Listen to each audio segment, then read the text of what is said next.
जय हिंद, नमस्कार दोस्तों। मैं अनिल कुमार वर्तमान इंडियन रेलवे में कार्यरत हूँ। और दोस्तों फाइनली आज हम इस वीडियो में बात करेंगे जो आपका RRB group D Mumbai zone है उसका फाइनली कट ऑफ कितना रह सकता है। यानी हम बात करेंगे जो आपका 2025 का फाइनल कट ऑफ है वो कितना रह सकता है, सैप स्कोर कितना रहेगा। इसमें मैं कंपैरिजन करूंगा 2019 की कट ऑफ का, 2019 की वैकेंसी पर सीट कॉम्पिटिशन और जो आपका 2024-25 का वैकेंसी पर सीट कॉम्पिटिशन फॉर्म, यानी कि जो आपके जोन है उसके अंदर कितना फॉर्म आवेदन हुआ, एग्जाम में अटेंडेंस कितना रह रहा है, पर सीट कंपटीशन कितना है। ऑलमोस्ट सारी चीजों को कवर करके यहाँ पर फाइनल कट ऑफ के बारे में चर्चा करेंगे और साथ में बात भी करेंगे जो आपका सैप स्कोर है वो एक्चुअली में कितना रहेगा। सैप स्कोर हमारे अनुसार आ रहा है तो आप पीईटी की तैयारी फाइनली स्टार्ट कर सकते हो, क्योंकि जो आपका पीईटी है फिजिकल एलिजिबिलिटी टेस्ट वो बहुत ही जल्दी कंडक्ट होगा। तो सबसे पहले हम बात कर लेते हैं जो आपका RRB group D Mumbai zone है उसके अंदर टोटल वैकेंसी की। आप सभी को पता मुंबई के अंदर दो जोन है, सेंट्रल मुंबई और आपका जो वेस्टर्न मुंबई। सेंट्रल मुंबई की भी यदि मैं बात करूं तो इसमें 3,244 पोस्ट है और वेस्टर्न मुंबई के अंदर 4,672 पोस्ट है। यानी काफी अच्छी खासी पोस्ट है। टोटल पोस्ट की यदि मैं बात करूं तो 7,916 पोस्ट है और ये पोस्ट काफी अच्छी खासी है, बहुत ही अच्छी पोस्ट मानी गई है। टोटल फॉर्म की यदि मैं बात करूं तो जो आपका मुंबई जोन है उसके अंदर टोटल फॉर्म 15,59,100 टोटल फॉर्म यहाँ पर आवेदन हुए थे। उस हिसाब से पर सीट कंपटीशन निकाले तो एक सीट का जो कंपटीशन है वो 196 कैंडिडेट आ रहा है। यानी कि एक सीट पाने के लिए 196 कैंडिडेट में यहाँ पर फाइनली कंपटीशन चल रहा है। आगे मैं बात करूंगा, बहुत सारी बातें करूंगा, आप वीडियो में अंत तक बने रहिएगा। वीडियो अच्छा लगे तो वीडियो को लाइक भी कीजिएगा, चैनल को जरूर से जरूर सब्सक्राइब कीजिएगा। और ये हमारा टेलीग्राम चैनल है, डिस्क्रिप्शन में लिंक है। आपका जो भी डाउट हो आप हमें डायरेक्ट डीएम कर सकते हो। तो सबसे पहले जाइए टेलीग्राम चैनल को ज्वाइन कीजिए।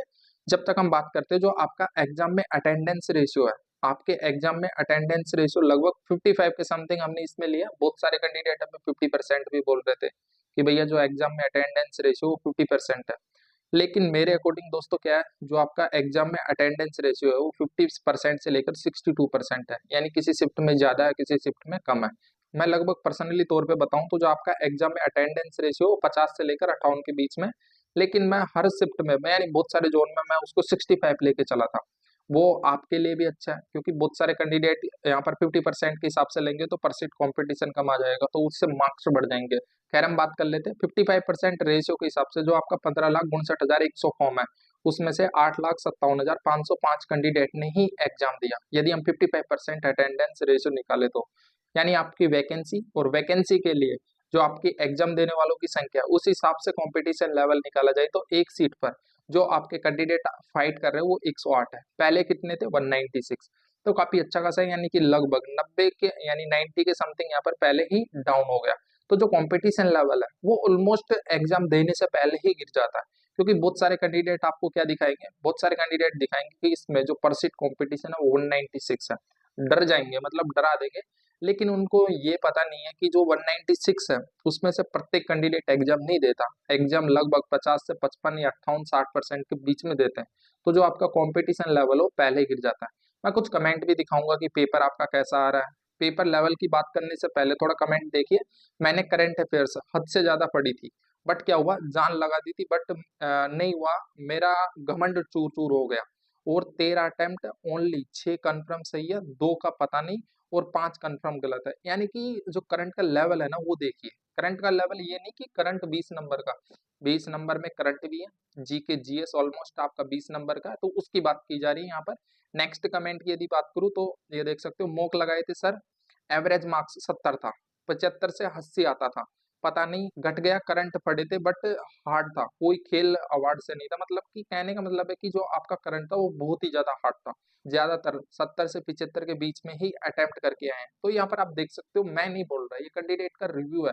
जो मेरे पास कमेंट आते हैं उनकी मैं बात कर रहा हूँ। तो पेपर के लेवल को देखा जाए ना, तो जो आपका 2019-22 वाला एग्जाम था, यानी 19 में एग्जाम वैकेंसी आया था, 22 में एग्जाम कंडक्ट हुआ था, तो वो पेपर इजी टू मॉडरेट था।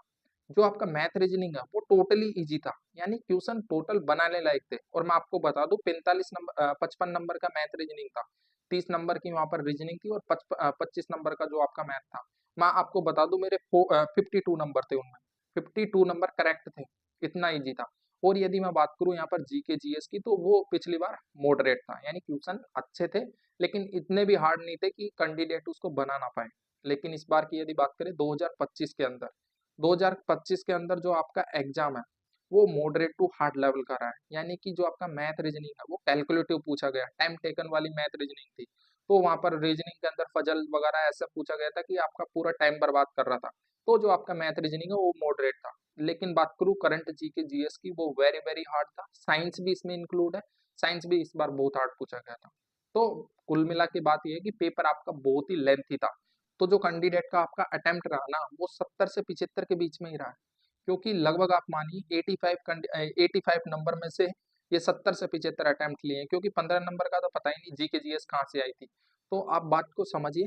खैर, एक कमेंट और देख लीजिए, हमारे टेलीग्राम पे आया था। पहले लगा मुझे कि आप गलत बोल रहे हैं, इतना कम कट ऑफ कैसे जा सकता है, लेकिन अब समझ में आ रहा है कि आप जो कह रहे हैं वो सही कह रहे हैं, कट ऑफ के बारे में सभी तथ्यों को समझते हुए।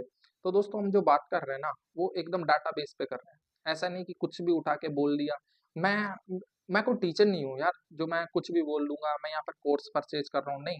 मैं एकदम तथ्य के आधार पे बात करता हूँ, क्योंकि मेरे को कोई प्रॉफिट नहीं है ना आपसे, 1% भी प्रॉफिट नहीं है। दोस्तों को आगे बढ़ने के लिए बहुत सारे सब्सक्राइबर ऐसे हैं जो बिल्कुल जीरो लेवल से हैं, वो बोलते हैं भैया जॉब चाहिए ही चाहिए। अरे वैसी कंडीशन मेरी भी थी, तो मैं सारी चीजों को समझते हुए फाइनली मैं एफर्ट लगा रहा हूँ। तो किसी चीज को समझिए, मेरे को यहाँ पर कोई प्रॉफिट नहीं है। मैं आपको गलत नहीं बताऊंगा, गलत बताऊंगा आप उस चीज को फॉलो करोगे और फाइनली टाइम वेस्ट होगा, क्योंकि टाइम आज का इतना वैल्यूबल टाइम है, टाइम को खरीदा नहीं जा सकता। किसी भी चीज को आप खरीद सकते हो लेकिन टाइम को नहीं खरीद सकते।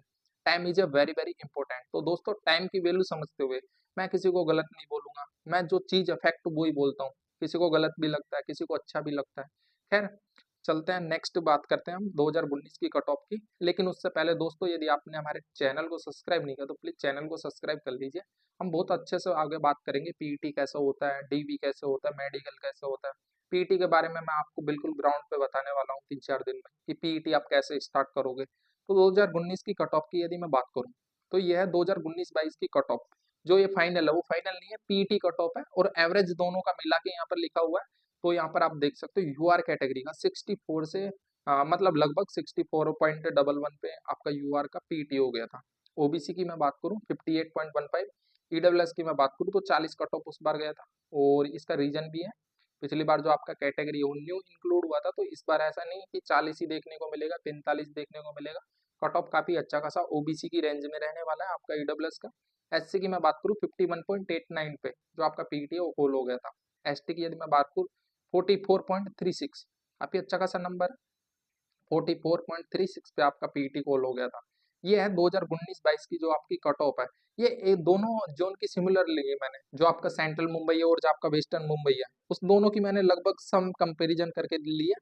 तो आप यहाँ पर देख पाओगे। अब मैं बात करता हूँ जो आपका 2024-25 का जो वैकेंसी था, जो आपका 2024-25 का वैकेंसी था उसका सैप स्कोर क्या है, यानी कितने मार्क्स पे आप पीईटी स्टार्ट कर सकते हो, उसके बारे में मैं बात करने वाला हूँ।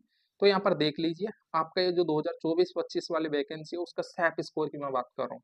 तो दोस्तों आप एक बार इनसे देखने से पहले आप प्लीज, आपसे रिक्वेस्ट है आप सभी लोग सब्सक्राइब कर दीजिए, क्योंकि सब्सक्राइब का कोई पैसा नहीं लगता। मैं फाइनली आपके लिए एफर्ट कर रहा हूँ। यहाँ पर 40% सब्सक्राइब करते हैं और 60% उसको ऐसे ही वॉच करके चले जाते हैं। नहीं यार, ऐसा मत कीजिए, आप भी प्लीज चैनल को सब्सक्राइब करके रखिए, क्योंकि ये सभी के काम आने वाली चीज है। और यहाँ पर कोई मैं अलग से आपको कोर्स परचेज नहीं कर रहा कि आप कोर्स लो, मेरा सेल कर रहा हूँ मैं आपको जब सब्सक्राइब करो, नहीं। हम फाइनली एक वैकेंसी के लिए फाइट कर रहे हैं, आप एक वैकेंसी के लिए फाइट कर रहे हो, मैं भी उसी वैकेंसी के लिए फाइट कर रहा हूँ कि आप लोगों को ज्यादा से ज्यादा वो चीजें मिले। मैं पीईटी में, अगर आप मेरी बात मानते हो तो मैं पीईटी में आप में से एक भी कैंडिडेट को फेल नहीं होने दूंगा, इतना विश्वास कीजिए, हम खुद बताएंगे ग्राउंड पे आके। तो अभी भी मैं यही करता हूँ, ड्यूटी से आने के बाद में बहुत सारे कैंडिडेट्स हैं, चैट वगैरह कोई प्रॉब्लम है तो बहुत सारी चीजें की मैं बातें करता हूँ। तो खैर आप सब्सक्राइब कर लीजिए, आपसे बस इतना सा रिक्वेस्ट है, आप एक सब्सक्राइब करके बेल आइकन प्रेस कर दीजिए, फ्यूचर में जो भी नोटिफिकेशन हो सबसे पहले आप तक पहुंचता रहेगा। और हम बात कर ले जो आपका 2024-25 का सैप स्कोर है, यूआर का 64 से लेकर 66 के बीच में यदि आपके मार्क्स बन रहे मुंबई जोन से, सेंट्रल मुंबई हो या आपका वेस्टर्न मुंबई हो, कोई सा भी हो, तो आप पीटी स्टार्ट कर दो। ओबीसी की यदि मैं बात करूँ तो 60 से नंबर लेकर 64 नंबर के बीच में ओबीसी से हो पीटी स्टार्ट कर दीजिए। ईडब्ल्यूएस में 60 के नंबर के आसपास आप पीटी स्टार्ट कर दीजिए। एससी के अंदर 58 और एसटी के अंदर मैं बात करूँ तो 55 से लेकर 58 के बीच में आप पीटी स्टार्ट कर दीजिए। बहुत सारे कैंडिडेट बोलेंगे यार पिछली बार तो 44 ही गया था एसटी का पीटी का, पेपर का लेवल भी उसी टाइप का था, इस बार थोड़ा पेपर का लेवल बढ़ गया, तो आप मार्क्स लेके चलिए, हो सकता है इसमें से कम आ जाए। ऐसा नहीं है कि यहाँ से 50 नहीं जा सकती है दोस्त, लेकिन मैं यहाँ पर फाइनली जो आपका रियल मार्क्स है उसी की बात कर रहा हूँ, तो आप इतने नंबर के अकॉर्डिंग पीटी स्टार्ट कर सकते हो। अब मैं बात कर लूँ एकदम फाइनल कट ऑफ की, तो फाइनल की कट ऑफ बात करने से पहले आप एक बार देखो, फिर से बोलना चाहूंगा, चैनल सब्सक्राइब कर दीजिए प्लीज। पीईटी के अंदर टोटल 3 गुना कैंडिडेट को यहाँ पर सेलेक्ट किया जाएगा, और आपकी वैकेंसी काफी अच्छी खासी है, यानी कि टोटल दोनों जोन की इंक्लूड करके यदि हम बात करें तो 7,916 वैकेंसी है।